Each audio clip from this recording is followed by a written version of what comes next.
It appears in every culture, around the world. Human sacrifice. The entire concept of sacrifice is gory, it's messy, it's bloody. We test the sacrifice methods to find out how they were done and why. One major reason: to make the crops grow. It's a way of ensuring fertility. You know, life follows death. And death is a necessary gift when life depends on pleasing the gods.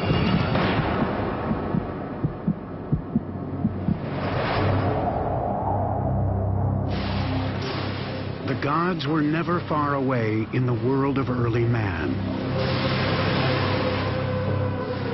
Human life hung on by the merest thread, cut off at the smallest whim of divine displeasure. Yet even as death seemed so present, evidence shows that many early societies actually embraced it in an attempt to control their fate by performing human sacrifice to their gods.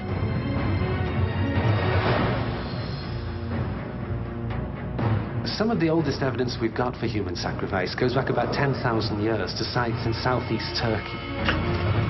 They found more than 400 body parts piled up behind altars. On the altars, they found crystallized hemoglobin remains from human blood. The most common reason for this ancient bloodshed was simple: fertility. Ancient people gave the gods death in exchange for life. If we can make the gods happy, then they will make the ground fertile. So if we can please the gods, he will make our livestock multiply. He will make our crops grow.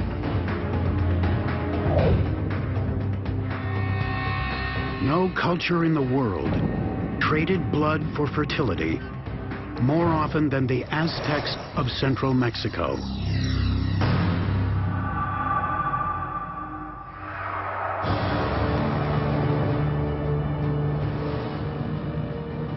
(1510 AD). At the top of an Aztec pyramid, a captive warrior is thrown down on an altar soaked with blood. The most precious gift in Aztec theology was human blood. They believe that blood is a gift given back to the sun to bring us heat and light and fertilizing energy. That fertilizing energy is embodied in the sun god, Huitzilopochtli.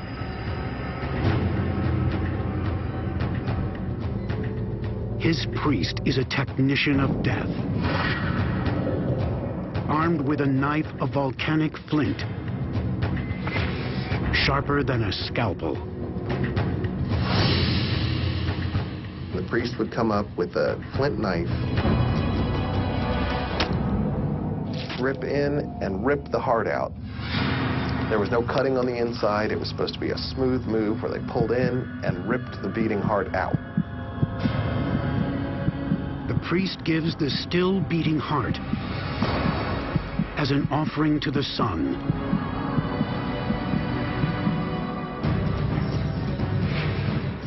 The rituals were a symbolic attempt to control the violent acts of nature.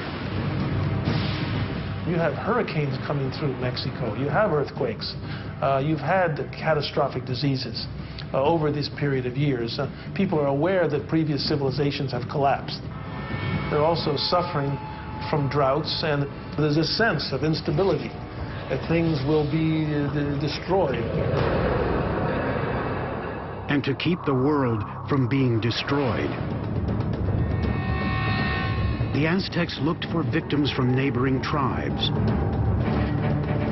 Aztec armies would attack neighboring Mixtec and Zapotec tribes, bringing thousands of captives to feed the hungry sun god.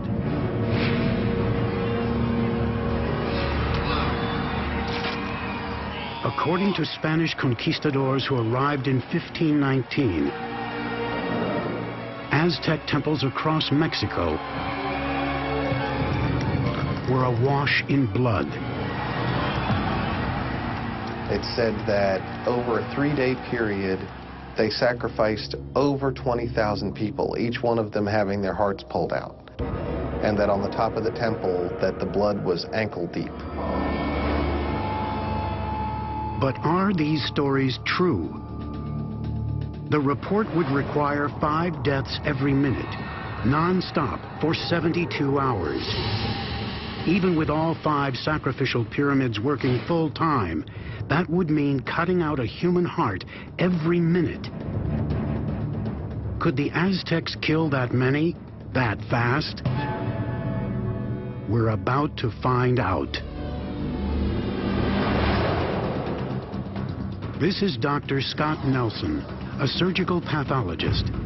He is an expert in human soft tissue, surgery, and autopsy. Its victim, an anatomical model made of ballistics gel and a resin skeleton that exactly matches human tissue, flesh, and bone.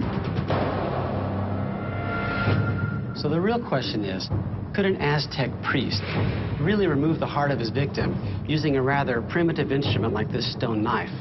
Now, in surgery, when we have to access the chest cavity, we use powerful electric saws and a mechanical steel rib spreader to make enough space to get our instruments and hands in.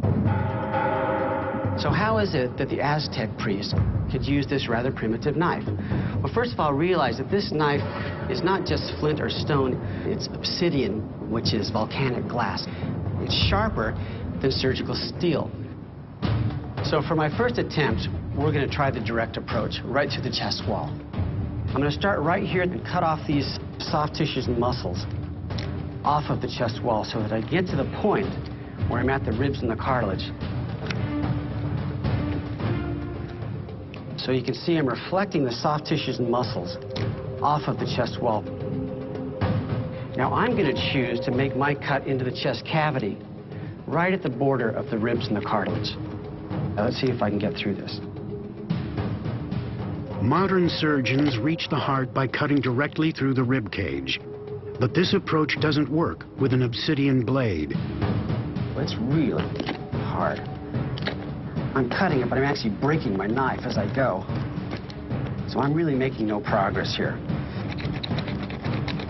I think I could work on this for several minutes and never really get anywhere. And there were eyewitnesses, both Aztec and Spanish, that said the priest was able to do this in a matter of less than 2 minutes. How could they do it with this knife?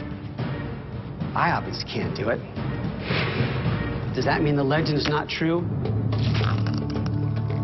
Let me try another way. If we go below the rib cage, here at the solar plexus, we can completely avoid the bones. It makes it a lot easier to get in. It's going to be brutal. We're going to give it a shot. I'm going to start with a big stab wound, hard into the abdomen. I'm trying to make a big area of approach so that I can get my hand in there. We're using a blue-colored synthetic material to simulate blood. Here we go. I'm going to give it a shot. At this point, the victim would maybe go into shock, but the heart would still be beating. I'm reaching up there. I'm going as hard as I can. I've got my hand around the heart. I'm going to give a big tug.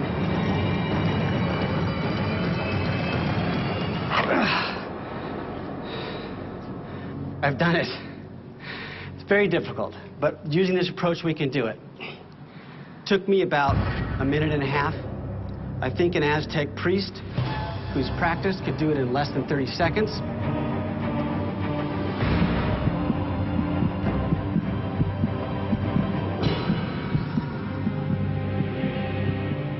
The legends of the Aztec sun god turn out to be plausible.